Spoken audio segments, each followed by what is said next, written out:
last year, Jari Montala ramped to the European Moto2 Championship, but it's going to be very different this year. The champion has moved on to the Moto2 World Championship, and in his place, we've got a handful of riders ready to step up to the plate. Alonso Lopez comes in from the Moto3 World Championship, and he starts on the front row of the grid. Fermin Aldeguer moves up from the Stock 600 category for his debut on a Moto2 machine. Those two Boscoscuro teammates are two of the riders to watch this season. Add in Lukas Tolovic from pole position, Javi Cardeluz, and a lot of others. There's a lot to like in 2021. Welcome to Estoril for the opening race of the Moto2 European Championship. Steve English and Kiko Giles here in Portugal. And Kiko, the weather's turned out all right for these Moto2 riders. There was a lot of nerves in the paddock this morning, especially during the warm-up sessions. A lot of damp patches out there. Very different conditions now for these Moto2 riders. Yeah, last night a massive deluge of rain came down on the surrounding area of Estoril, the track, and basically washed out all the rubber that had been put down from yesterday, which was also damp. Here's our highlights from last season in the European Championship, where Jari Montala was able to pick up the championship.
There you have it. Jari Montala was looking for rivals all the way through last season, didn't find too many of them. He's stepped up from the Moto2 European Championship to the Moto2 World Championship. But Kiko, we've got a host of riders this year that really should make this a very closely contested championship.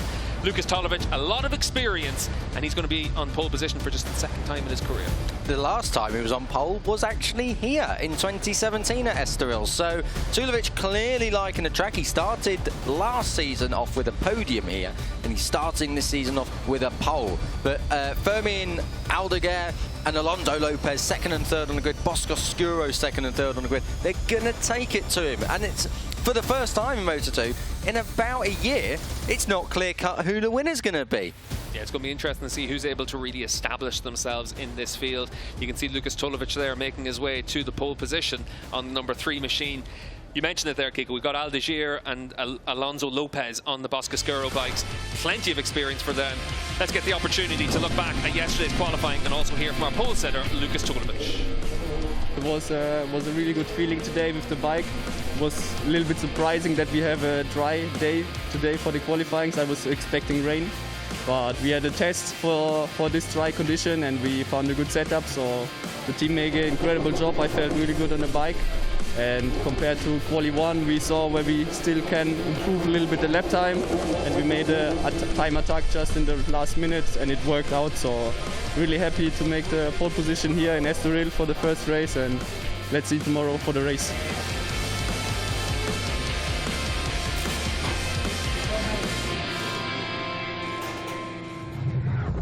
Tolovic a little bit surprised that we had dry weather yesterday. Even more surprised we got dry weather here for the race as well. Kiko, you just mentioned there, second career pole position for him. His first was here in Estoril. He's been a podium man here in the past. This is a track he clearly enjoys. It's a track he does clearly enjoy, and of course he's got that Moto2 World Champion experience as well, World Championship experience as well. So he should be at the front, but pressure on him this year. He's got to deliver. He didn't look convincing at times last year. He has got to lay it all on the line here at Estoril. Yeah, the graphic a little bit wrong there. He's actually had 3 podiums, 2 of them here in Estoril, a track that he clearly goes well at. Fermin Aldeguer in the middle of the front row of the grid on the number 54 machine. He steps up from the stock 600 class, and he's done a really good job adapting to a Moto2 machine. Only 16 years of age, Kiko. He's also racing in the Moto2 World Championship, Moto2 World Cup on the Aspar machine, and he did a really good job in testing at Jerez recently. He's done a great job in testing at Jerez recently in Moto2. He's done a great job here. We thought for a long time yesterday, actually on Saturday, he was going to get pole position. He couldn't quite nab it then, but he is only 16 years old, and the progression that Aldeguer has made has been phenomenal. This really is a very exciting prospect for the future. Yeah, I'm really keen to see how he does as he adapts to a Moto2 machine. It's going to be interesting to see also how Alonso Lopez adapts as well. Lopez also on the front row of the grid, teammate to Aldeguer on the Boscoscuro bike. And I think for Lopez, it's going to be really interesting to see how he's able to adapt to a Moto2 bike, because Kiko, his speed is never in doubt. He had 2 front row starts in the Moto3 World Championship last year.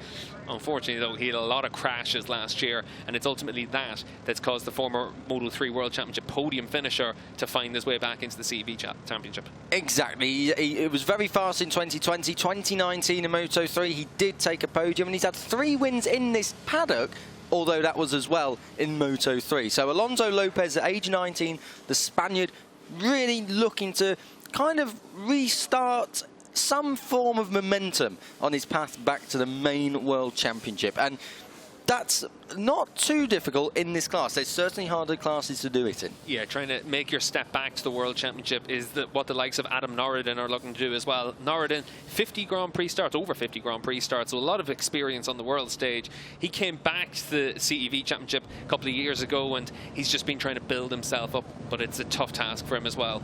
It's very difficult for Norridin. He's been in this class now. This is going to be his 2nd full season in succession.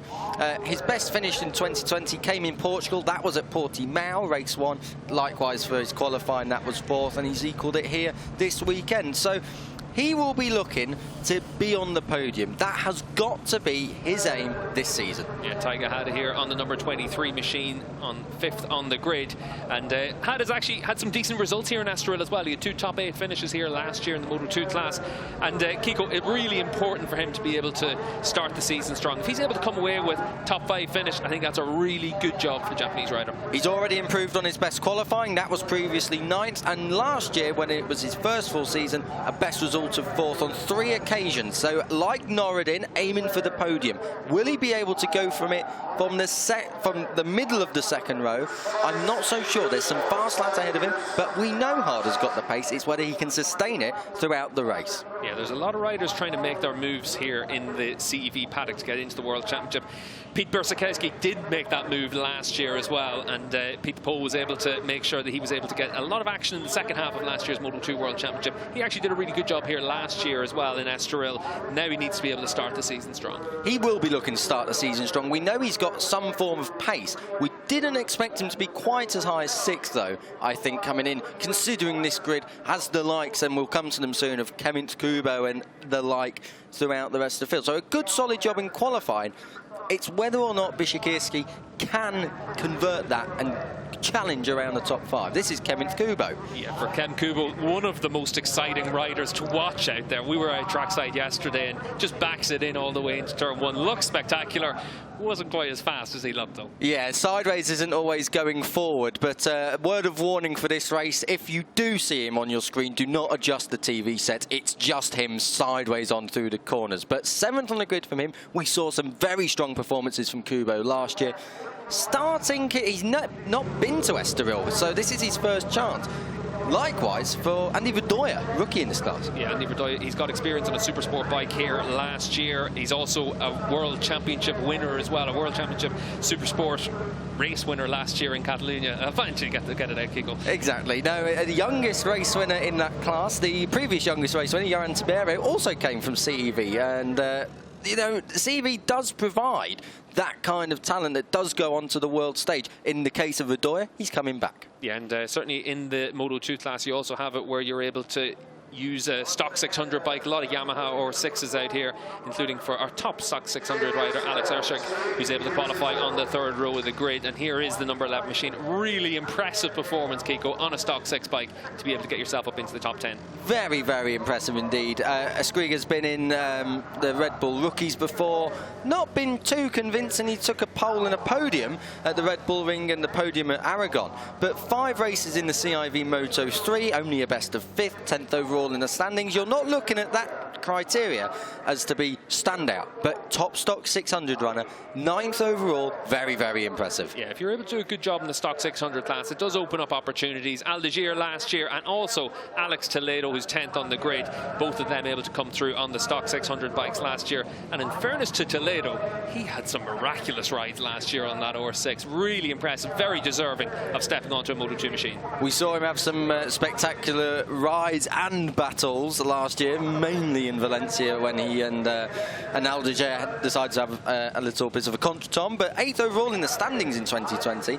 And he's been around, you know, he's done the ETC, he was runner-up in that in 2017. His best result, though, at Estoril in 2020 was 10th, and that is where he starts from today. Yeah, and you've got the number 8 here of Sandro Zetti. He's on his 2nd year on a Moto2 machine, and Kiko, a lot of experience on a stock 600 bike as well. A lot of experience on a stock 600 bike. The number 8 of Zetti, there was no top 10 though at all across 2020, and really that's a stat that I did not expect from him. Zetti, we have seen flashes of brilliance. He makes his debut in the CEV in Moto2. But Zetti, 12th on the grid, time to get going for race 1 of Moto2. Yeah, Lukas Tolovic on pole for the 2nd time in the Moto2 European Championship. We've got 18 laps of action in the Moto2 class coming up.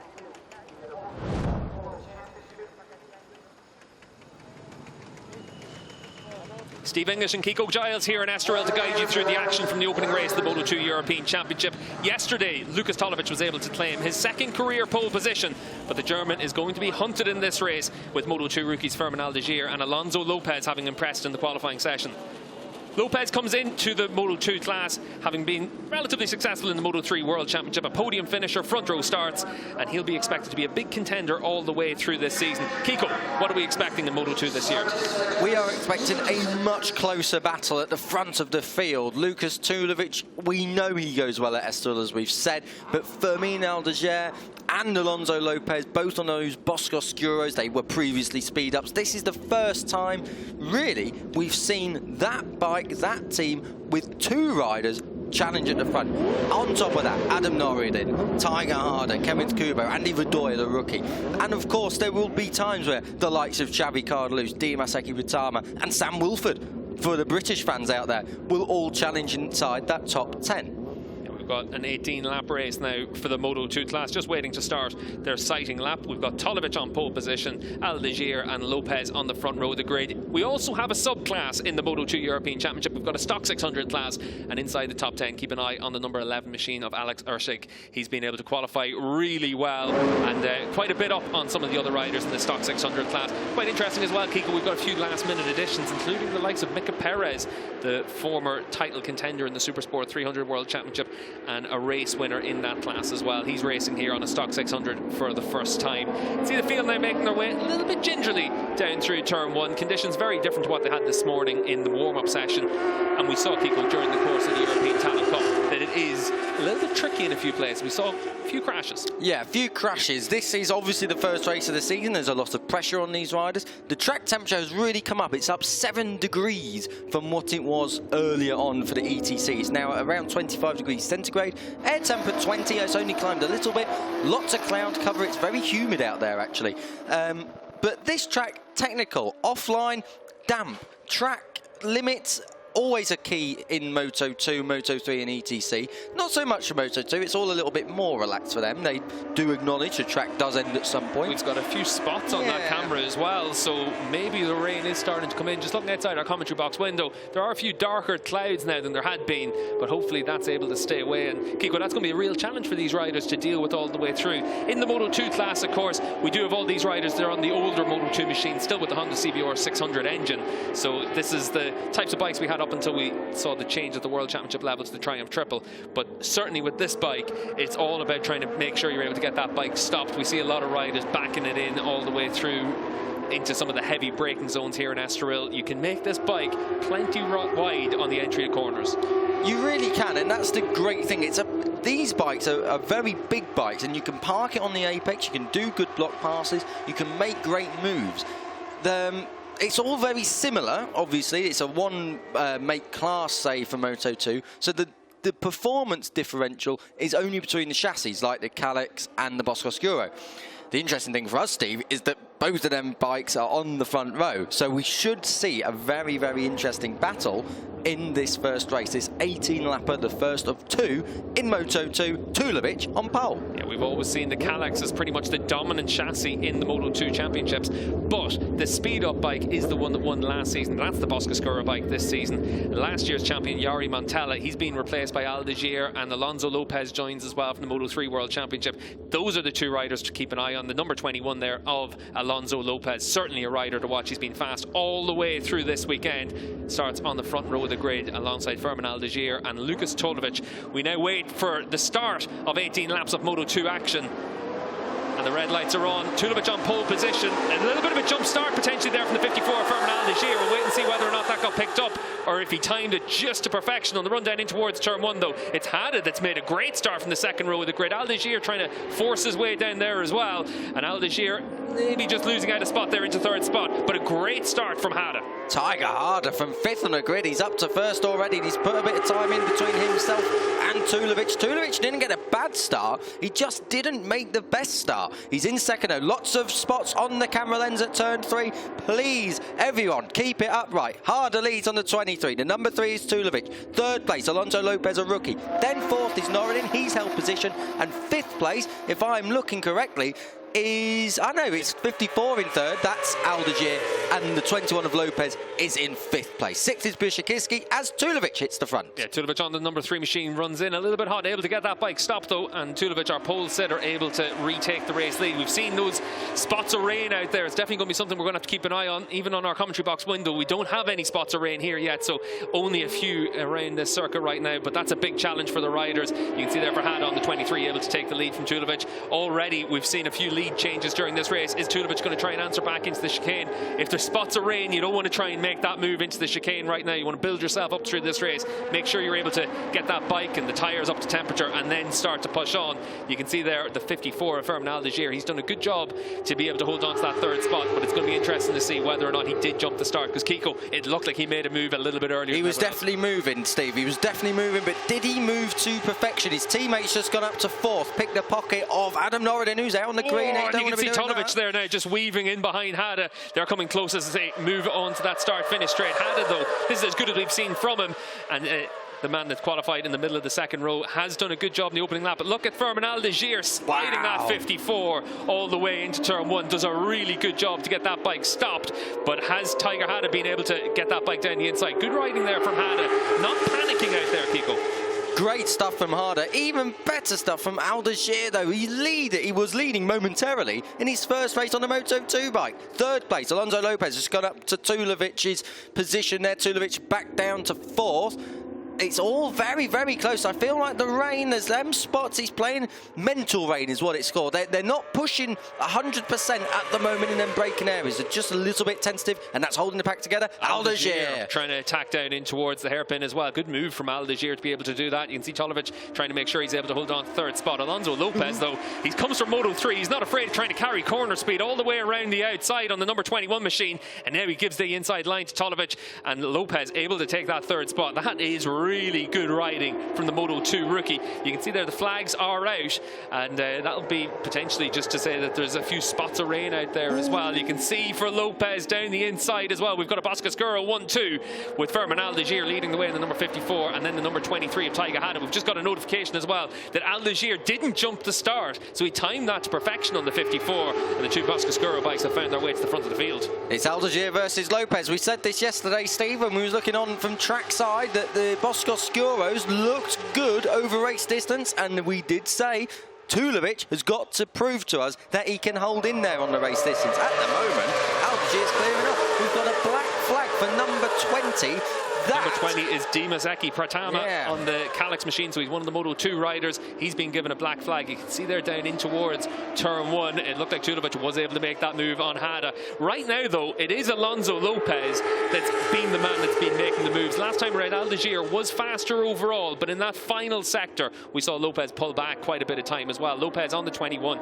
Lots of experience from him, Kiko, whether it was in the CEV Moto3 class, whether it was in the Moto3 World Championship. A lot more experience compared to his teammate Aldeguer. Only 16 years of age, our race winner here on the number 54 machine. Tulovic, lots of experience for him as well on the number 3 machine. He's trying to make sure that he's able to stay with the 2 Boscoscuro bikes. Exactly. Tulovic, you know, he's cleared harder. We've seen this so many times. Starts very well, just starts to drop back. This is the battle for around 6th place. This is Dimas Eki Pratama. Now, he has got a black flag. He ain't taking much notice, though, as he goes to try and get through on his teammate, Peter Bishakirski. The Pole looks to fight back, but the Indonesian's got it. But, I mean, it's only for track position. Now, this is the team. This is Dimas Eki Pratama's team. Don't know what the problem is for them. We've not had anything. Tyre model not allowed on the number 12. That's Mark Luna Bayern down there on the Bull Taco in 16th. We don't know the problem, really, for Pratama. We'll bring that to you when we can. Yeah, for Dimas, the big thing's going to be now for his team to try and make an argument to say whether or not he's able to stay in this race. He's running well inside the top 10, but unfortunately for the former World Championship runner, it looks like it's going to be the end of the day for him. You can see here Alonso Lopez, he's done a good job on this lap to make sure he's able to close in just a little bit on our race leader. You can see the team giving him encouragement. It's the new fastest lap of the race for Alonso Lopez. He tries to attack down in towards turn 1. You have to be very brave on Fermin Aldeguer, always strong on the brakes on a stock 600 bike last year and doing a good job during this one as well. It looks like Mark Luna's just come into the pits. That's for his black flag for using an illegal tyre. That is Marco Luna on the number 12 machine. Big shame for Luna. Qualified down on the 5th or 6th row of the grid, though. Kiko hasn't quite had the pace. You can see there Alonso Lopez runs in a little bit hot. That's where we've seen the spots of rain. Exactly. Maybe that's just after catching out the number 21 machine. Lucas Tulovic with a lot more experience on a Moto2 machine, just keeping his powder dry here, keeping his nose clean, and he's been able to move himself right up onto the back of our race leader, Fermin Aldeguer. Good riding here from the top riders. You can see Alonso Lopez now. He's going to have to just build himself up as well now, Kiko. Yeah, Alonso Lopez just got to settle back down, not push on too much. Don't forget, this is his first time in Moto2.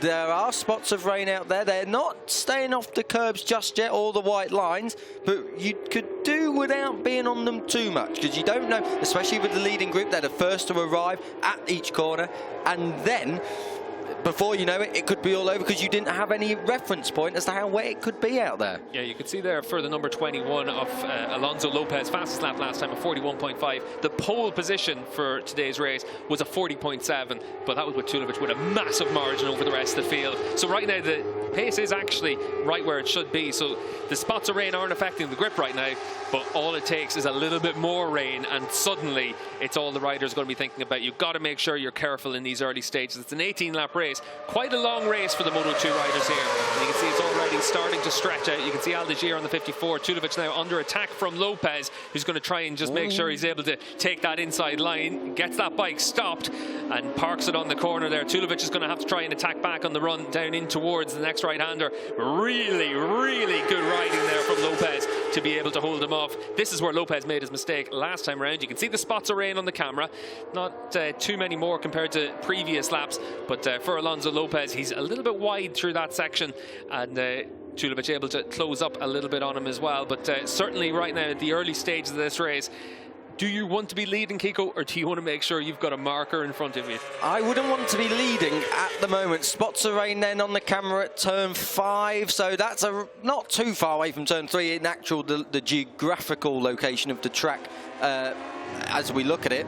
But yeah, I wouldn't want to be leading right now, really. Lopez is in a good position. He's got enough gap to build into. He's not leading, it's his teammate leading. And, you know, the teammate who's leading is Aldeguer, and Aldeguer has looked the better one of the two of them throughout the weekend. But as we see, these Boscoscuros have both got the race pace this year, and we didn't think Tulovic would hang on all the way. And we're still early days, 14 laps to go. Tulovic is still there. We're not sure how much longer he will be there, though. His teammate Norridin actually doing a fantastic job just on the back of this group now. In 4th, they have completely dropped Tiger Harder. He's 2.7 seconds back. Yeah, for Tulovic on that number 3 machine, he's got lots of experience, still chasing his first win in the CEV Moto2 Championships. And certainly he want to make sure he's able to stay in that group.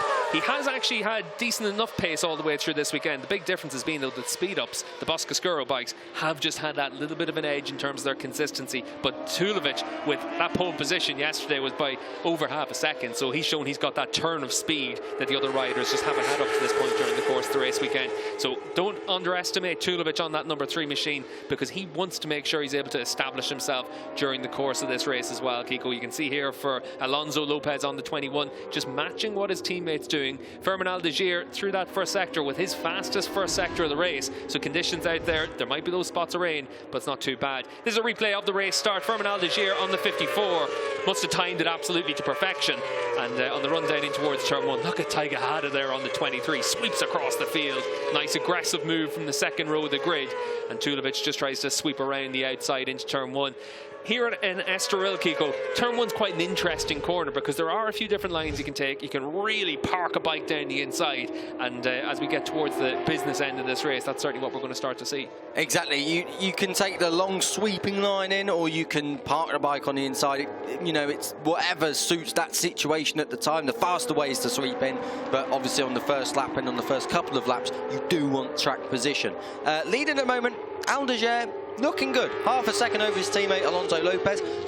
Whether or not Lopez can start to reel him in, I'm not so sure. Tulovic now just dropping off the back of the Boscoscuros, and it is spacing out in the front 4, but nothing too convincing. It's not like last year when we saw Jari Montella completely clear off. It is more of a, I feel like it's more of a waiting game, particularly for the top 2, as Aldeguer actually sets the fastest lap there, 41.437.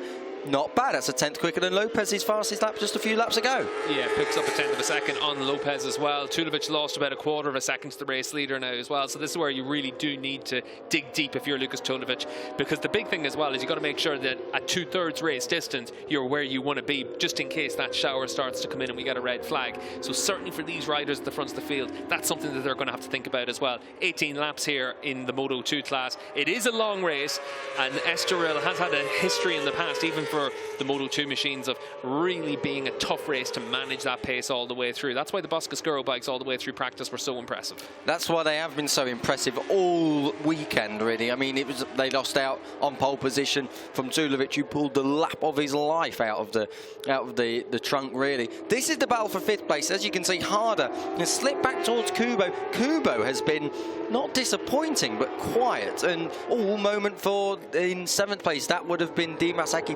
Pratama. He's looking on the inside. That's not a move, is it? Bishakirski got him instead. The teammates are battling. Bishakirski up to 7th. Pratama back to 8th. But this is the battle for 5th. They're not really on the pace of the front runners at all. They're about 5 seconds back. And this is purely for top 5. Hada and Kubo doing a good job so far. Yeah, they're doing what they have to do as well. For Hada, if he's able to come away with a top 5 finish, it's a good performance. For the likes of Kem Kubo as well, he's been able to have top 5 finishes in the Moto2 class, yet to stand on a podium. But if he's able to just make that bit of progress, it's going to be good. Interesting that for Dimas, he hasn't come into the pits, so clearly the team's been able to successfully argue their case against his black flag, and he's been able to stay out there as well. In the stock 600 class, it is still the number 11 of Alex Ershag that's leading that class. He's about 2 seconds in hand over the next rider, Sander, as well. So the stock 600 class, it has stretched out a little bit, but we'll keep an eye and see exactly what's happening throughout the course of this race. As the riders now at the front of the field, you can see there that the number 21 of Lopez, he's been able to close down on his leader, on the race leader, Fermin Aldeguer. Pulled in 0.2 of a second last time around, and was pretty much the same pace as the fastest lap of this race. So the conditions are about as good as they're going to be. You can see here the sun's starting to come out again in Estoril, so hopefully those spots of rain are a thing of the past for these Moto2 riders. Hopefully they're a thing of the past for the day. I can't get over how impressive this is from Aldeguer and Lopez. Both of them rookies in Moto2. Aldeguer, okay, had the year on the stock 600 bike last year and took the title there, but this is a different kettle of fish, really. And the team, as you can see, very, very concerned because they're first and second, as you would be, but they're also, I think, quite happy because we've seen before Jari Montella can make this bike work, but no one else really has had that final kind of touch that's needed to challenge at the front. But now I think this is a two-way battle, Steve. I think we've got a battle between the Boscoscuro teammates in Moto2. Aldeguer leading so far, then Lopez, Tulovic about a second back now in third. And you can see the number 54 of Aldeguer leads across the line, but last time around it was Alonso Lopez that was faster. He is again this time. Lopez with a new fastest lap of the race to pull back another 1/10 of a second. Tell you what, we've seen some rookies do decent jobs in the Moto2 World Championship this weekend, especially the likes of Raul Fernandez last week up the road in Portimao. We've got two rookies in this class, and Alonso Lopez on the 21. He's closed right up on the race leader, Fermin Aldeguer. You can see those spots of rain. They're no longer at that section of the track, and that's why Alonso Lopez has the confidence to make sure he's able to hold that tight line, sweeps across the front of his teammate as well. Let's see what pace Lopez has to see if he's able to stretch this lead at the front of the field. He's the guy with the experience, Kiko. He's a World Championship rider in the Moto3 class, podium finisher in the World Championship as well, and now he's trying to make sure that he's able to establish himself here in the CEV Moto2 class. Exactly, and maybe it is that just bit of experience, that World Championship experience, that's bringing him a little bit more pace as this race goes on. I mean, Aldeguer, he's not been dropped at all, but it's his turn now to study someone who on paper should be a little bit faster. Whether or not Aldeguer sits behind him for the whole race, of course we've talked about the rain, and if the red flag comes out, or red flags come out at all at 2/3 race distance, then you do want to be leading. I'm not sure Aldeguer is going to be dropped here. It'll be nice for him to have a marker and see where his teammate's stronger. In what sections is he stronger than where Aldeguer has? So Alonso's been studying.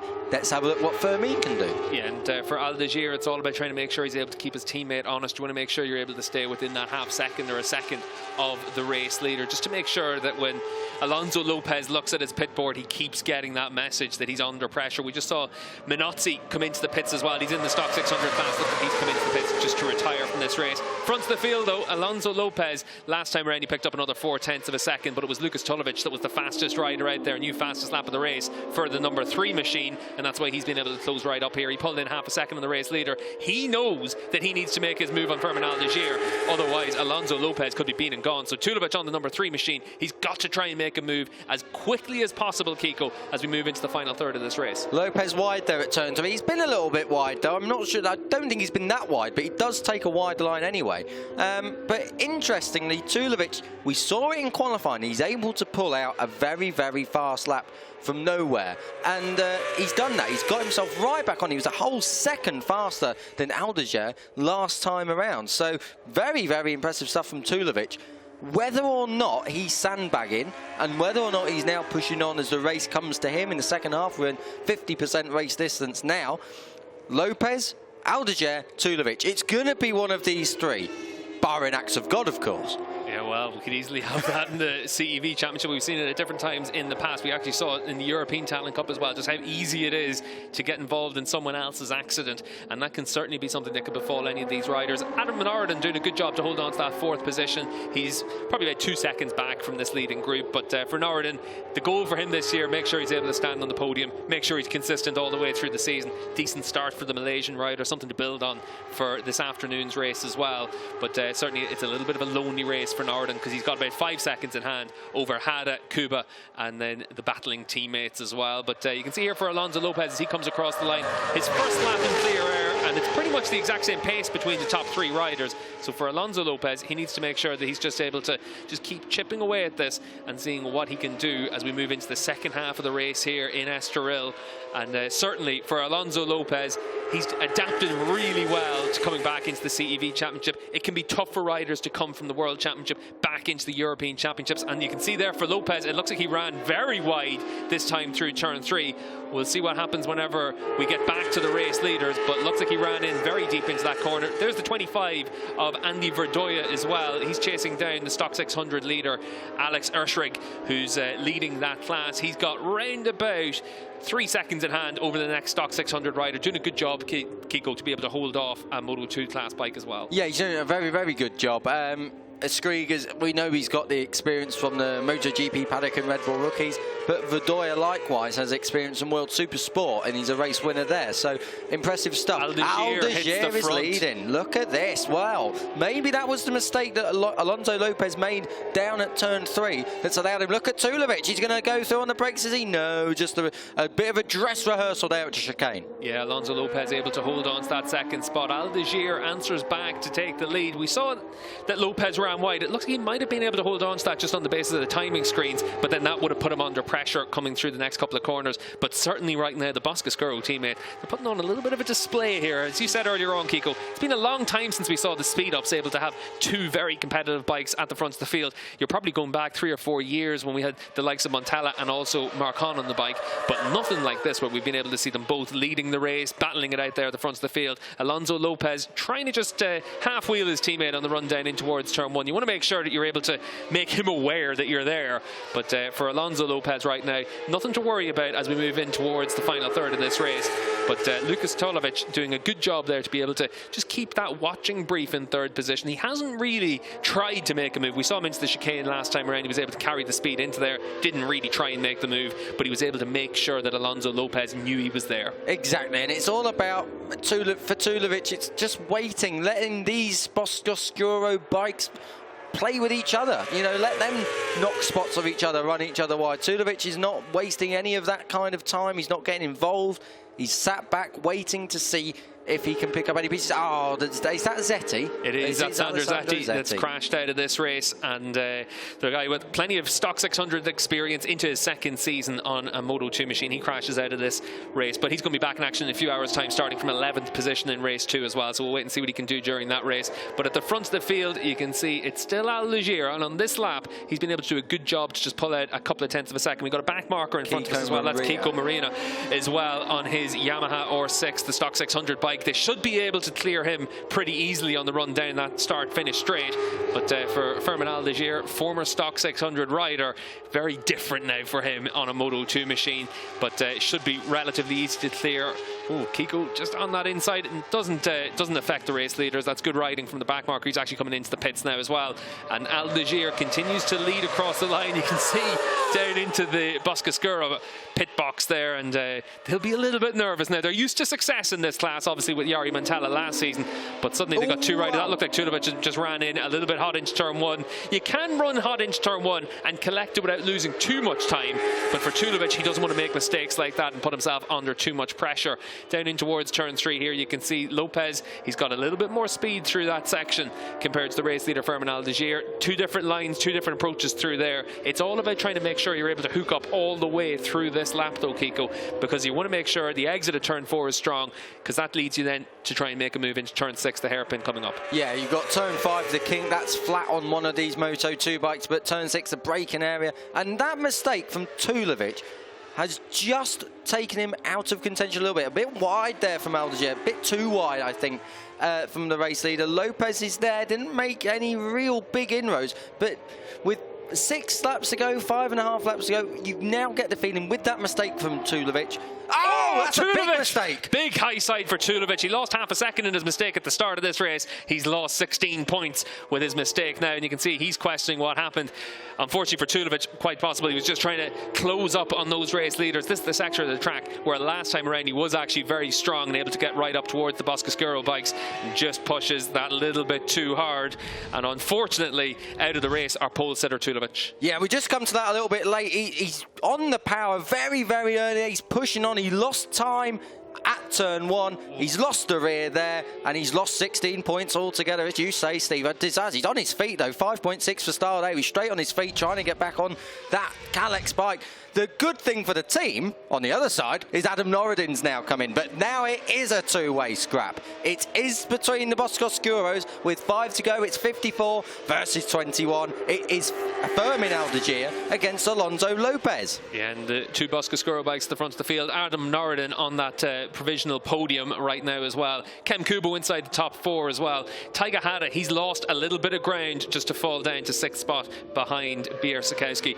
But at this point right now, with 4.5 laps to go, this is where Alonso Lopez needs to use his experience. This is where he has to keep himself close to the race leader, Fermin Aldeguer. Aldeguer on this lap, he's already a 10th of a second faster than his teammate. He's trying to get the head down, open up a gap, and make sure that they're able just to stretch this out. You don't want to leave it, Kiko, to a last lap here in Estoril in the Moto2 class. You want to try and open the gap if you're Aldeguer. Looks like he's stronger in the first sector, but look at Alonso Lopez closing up at this point. He's very good in the braking area, Alonso Lopez. One of his key areas is actually down into turn 1 and into turn 3. So very, very good there. This is Adam Norridin. So this would be a Malaysian on the podium. It's been a long, long time since we've seen that. But it's exactly what he needed. We spoke about it, Steve. He was aiming for the podium. He started 4th on the grid. Best ever grid result for him. And now he's going to get his first podium in the class. But this battle for first, as it says on your screen, it really is a battle for first. There's nothing between them. Around a 10th, and that is it. Yeah, we've just seen that there has been a crash down in towards turn 2 as well. That's Guillermo Moreno that's crashed out, the Mexican rider. That could well still leave a yellow flag down in towards turn 1. So for the likes of Alonso Lopez, make that move early. That's what he's done across the line. Alonso Lopez on the number 21 machine leads the way. Aldeguer is not close enough to answer straight back into turn 1. But now for Aldeguer, this is where you need to collect yourself. This is where you need to try and make sure that you're able to stay with Alonso Lopez. Lopez is going to try and break away at this point. But for Fermin Aldeguer, this is where you've got to dig in. You've got to make sure that you're able to keep that pressure on. You can see the different approaches down in towards turn 3 once again. And for Aldeguer, he tries to hold that tighter line. For Lopez, he's trying to just carry that corner speed all the way around there. Very different approaches, and you can see the difference possibly between being a stock 600 rider and in the past for Aldeguer versus the Moto3 style that Alonso Lopez can bring to the table. But right now, these two teammates very closely matched. Alonso Lopez, he's got experience of being a Grand Prix podium finisher. Fermin Aldeguer, he's got experience of being really quick in a stock 600 bike here in the CEV Championship. He's been fast as well in Moto E testing. He's got the speed, Kiko. Now he's got to make use of it. He's got the speed, and I must say, down into turn 6 and again into turn 7, I don't know if he's sandbagging, but he's not attacking. He's very confident in the braking area. He's just setting up a little bit too soon. Through turn 8 we go. This is into the chicane. This is a real opportunity on the last lap. These two, okay, they're teammates, but they both want to win, and neither of them, whoever is leading into that chicane, is going to know if there's going to be an attack at that corner. You would have to think so, because through the rest of the track, there's not really. That's one of our back markers. Gets out of the way nicely. Minotzi's come back into the pits, from the pits. But at this stage, Kiko, you don't want to be sandbagging too much. No. Alonso Lopez certainly isn't sandbagging. He comes across the line. Let's see what his lap time is last time around. And it's a 42.0, pulls out a 10th of a second. That's about a half a second slower than their pace has been at different points during this race. Aldeguer backing it in on the run down in towards turn 1. We've got more back markers in front as well. And certainly the leaders now really having to battle it out. That looks like it was Kem Kubo down in towards turn 1 as well. And was it Minotzi maybe getting out the way? Could have been, but sure. For Adam Norridin, he's about 5 seconds behind the race leaders and wants to make sure he's able to hold on to those podium spots. Kem Kubo about 5 seconds behind that as well, so probably was the back marker, Kiko losing ground. But you can see at the front of the field, as they make their way through the traffic, it's still Alonso Lopez leading the way. But Fermin Aldeguer, he's got good run through turn 5. Is he going to be close enough to make a move down into turn? So he leaves it. Yeah. And he's just trying to make sure that he keeps the race leader honest here. Alonso Lopez knows that he's under pressure with 2.5 laps to go. Exactly. I feel like Aldeguer can make that move into turn 6. There is absolutely, if he's that close on the last lap, if he does not make the move, I'll be so shocked. But this is turn 7. We was talking about this last time. Through turn 8, Aldeguer's much closer. He's not close enough really to make the move, but you will charge up the inside into turn 9, block that bike on the apex, park it, get it turned, scrub off all the speed, ruin both of your lines, but at that point it's purely for track position. Minotzi's in the gravel.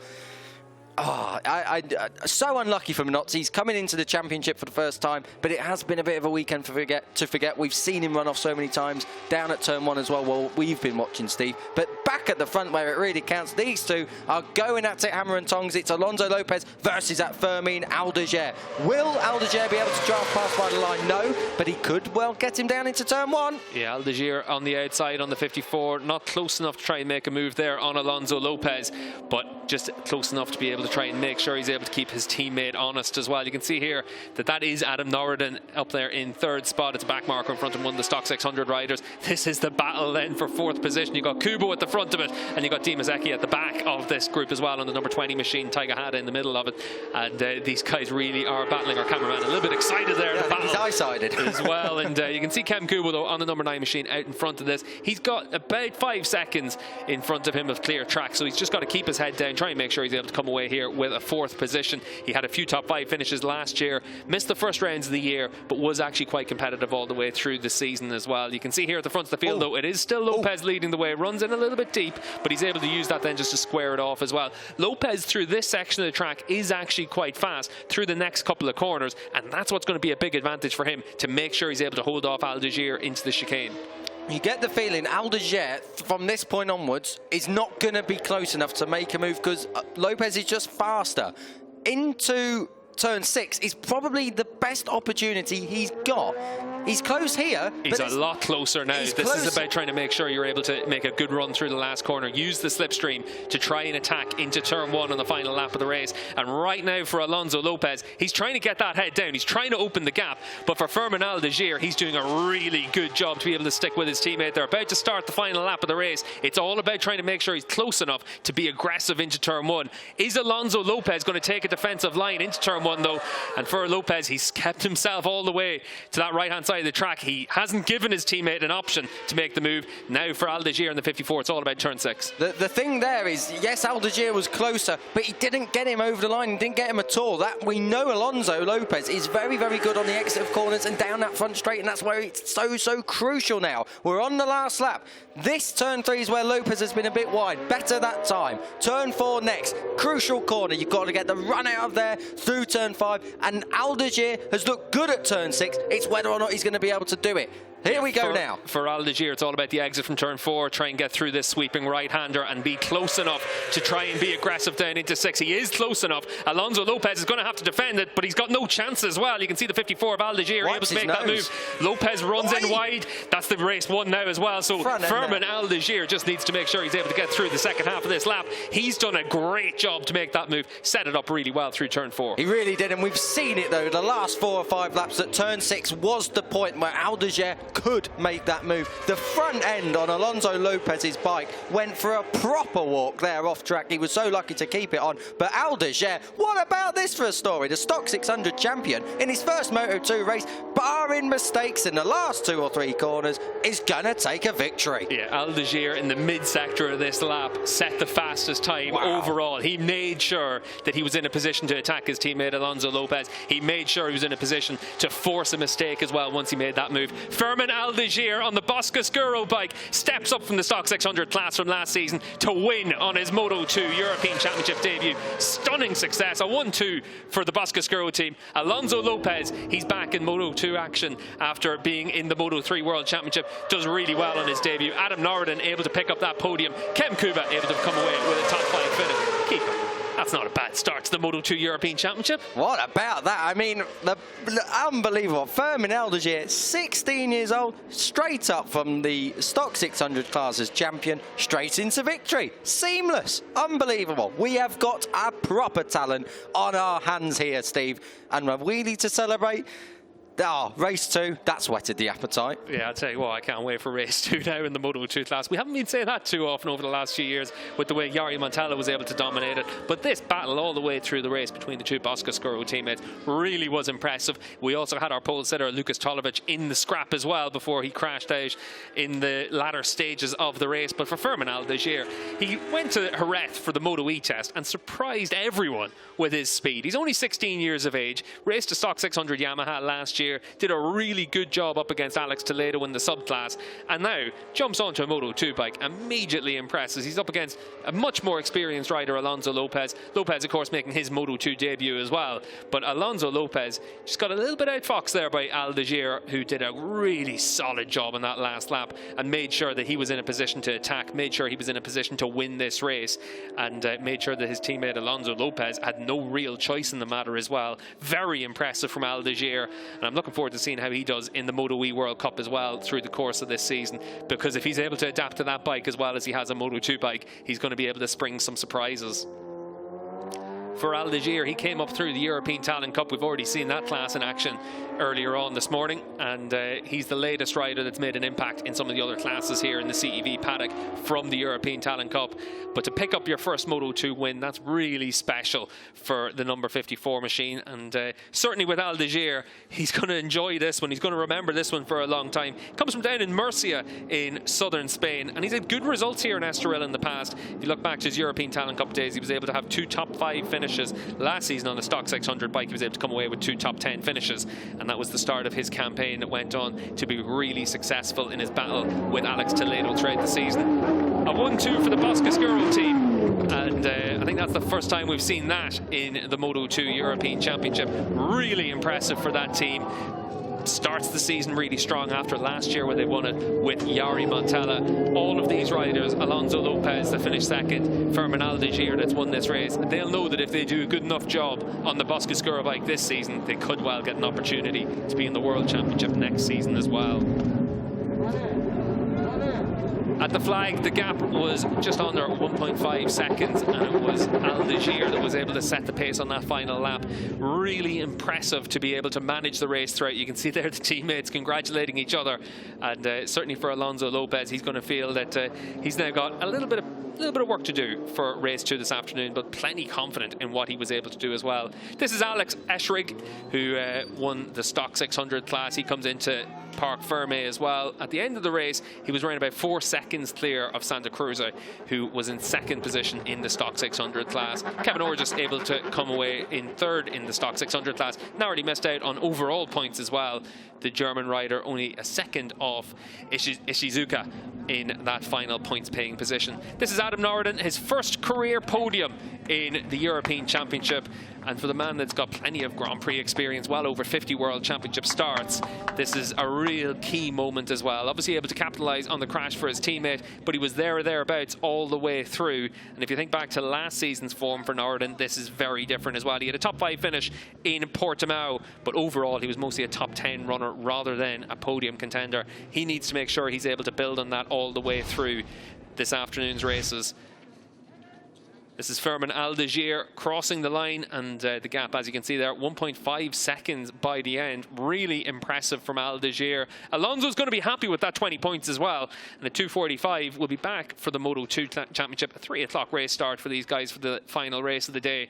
And 3 o'clock is going to be when Alonso Lopez tries to answer back. It's also where the number 3, Lucas Tolovic, tries to make up for the mistake that he made during the course of this race as well, when he crashed out from that pole position as well. So for Fermin Aldeguer, he's going to remember today for a long time, but he also knows that there's another race in just a few hours' time for him to prepare for as well, and try and make sure that he's able to do as good a job as possible during the course of that race as well. But for Aldeguer, his form through this race really impresses everyone inside the CEV paddock. They knew he was talented, but now he's been able to come away with that race victory as well. See the scenes there in the Boscoscuro pit box. You can see the Boscoscuro team then in Parc Fermé as well. We're going to get the opportunity to hear from our race winner in just a couple of moments' time, when Fermin Aldeguer, you can see him there making his way over to Kiko for an interview after this race. It's going to be interesting to hear what the 16-year-old has to say about this race victory. Really impressive stuff, and certainly we saw it in the stock 600 class last year that he's got lots of potential. Now he's really been able to capitalise on that and prove it in the Moto2 class as well. His first time racing a Moto2 machine, and looked like he took to it like a duck to water. This was a race where we saw spots of rain at the start. It was very easy to make mistakes, but he was able to keep a cool head to take those 25 points from his teammate Alonso Lopez. Lopez, of course, with a lot of experience from the World Championship, and that really does just show how good of a job that we saw from the 16-year-old Fermin Aldeguer to be able to take this race victory. So for all these Moto2 European Championship riders, they've got another race this afternoon, double header for them during the course of today's running here in Estoril. And for Fermin Aldeguer, certainly another opportunity to build on what happened during the course of this race. And it really was impressive from him. We saw that the likes of Tulovic might have had that little bit of an edge in terms of their outright fastest lap pace, but all the way through this race, Aldeguer very consistent, made sure that he was able to keep his teammate Alonso Lopez honest all the way through. And it was actually a mistake by Lopez that ended up being the difference between those two riders on the final lap. Let's hear from our race winner, Fermin Aldeguer. Fermin Aldeguer, what a race that was. Perfect last lap. Tell us about your battle with Alonso. Yes, I'm really happy. The race was very difficult because Alonso pushed much. But yes, I'm very happy with the result of the all weekend. And thank you to all my team, to all my sponsors, and all. Well done. See you later. As Kiko said, we'll see him later for race 2 here in the Moto2 European Championship. And for Fermin Aldeguer, this is the story of how he was able to pick up his first ever Moto2 European Championship race victory.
There it is, Fermin Aldeguer able to pick up the race victory. Kiko, stunning success on his Moto2 debut. I mean, we all know that guy is good, but we didn't expect that. Fermin Aldeguer then, with a first victory in Moto2.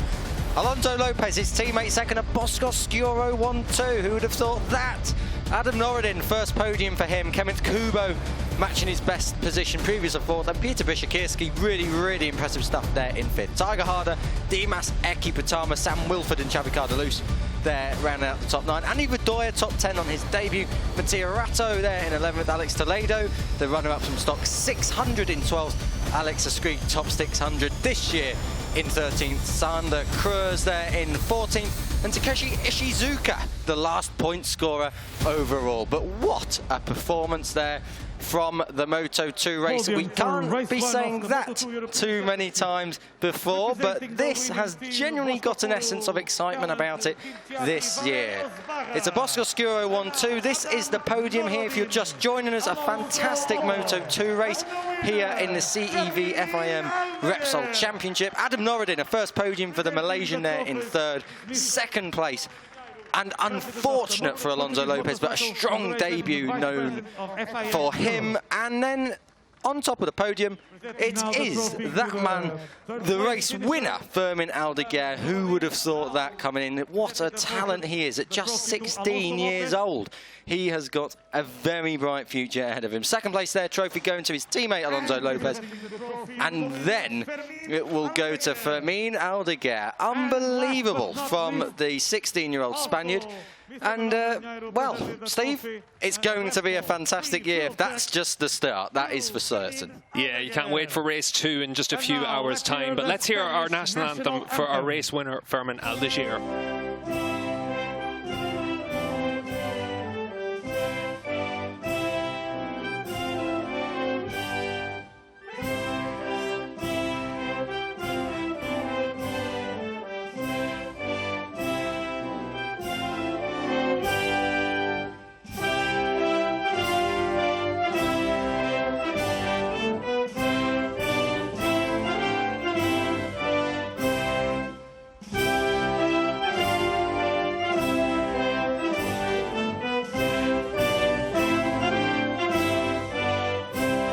Congratulations, Fermin Aldeguer. Fermin Aldeguer with that race victory in front of his teammate Alonso Lopez. Adam Norridon with his first podium as well, Kiko. All three riders with a lot to be taken from this as big positives. Lukas Tulovic as well this afternoon. He's got a lot of recovering to do, but his pace is there. I think Tulovic has landed now, but great stuff from his teammate Norridon. Fantastic start to his season. We've seen this from Norridon in the World Championship. He has got the pace, and it's just for him about unlocking it. The Boscoscuro boys, they're celebrating. I think boys, definitely one of them. There's a 16-year-old winner there, Aldeguer. I mean, unbelievable talent. At 16, the path is eternal at this point, and we don't know where he's going to go, but he is the championship leader at the moment. Yeah, Fermin Aldeguer leading the championship, with the race results reflecting our championship standings. And for Fermin Aldeguer, of course, we're going to see him in Moto E action as well this season. Alonso Lopez on his Moto 2 debut, able to come away with 20 points. And Adam Norridon with his first career podium as well. So good stuff from the Malaysian rider. You look further down the field, we had a couple of Stock 600 riders able to come away with points as well. So it's Alex Ekstrig that's leading that sub-championship.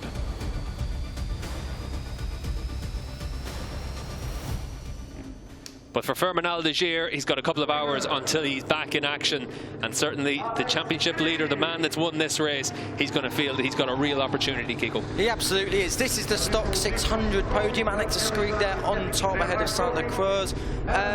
Solid start from Ekstrig, and hopefully he'll be able to continue that on as the season progresses, as this weekend progresses. Of course, these guys out again later with Moto2 a little bit later on. And this, I think, is the Stock 600 classification. Ekstrig there, Cruz, Kevin August there in third, Leon August in fourth, and Andre Vostatek in fifth place. Mika Perez, we know that name ourselves, in sixth. Antonio Carpe in seventh. Alex Perez and Federico Minozzi, despite his numerous excursions around the Portuguese scenery, ninth in that class, and 7 points to kickstart that title race for him. Yeah, so the Stock 600 riders with their own subclass and pick up their own points, and certainly for some of those riders, they want to make sure they're able to pick up a few scalps during the course of the Moto2 season. For Fermin Aldeguer, he did that last year on a Stock 600, and he opens up the start of the Moto2 European Championship with a stunning race victory on the number 54 machine. The Moto2 class will be back in action in a few hours' time. Next up, though, it's the Moto3 Junior World Championship.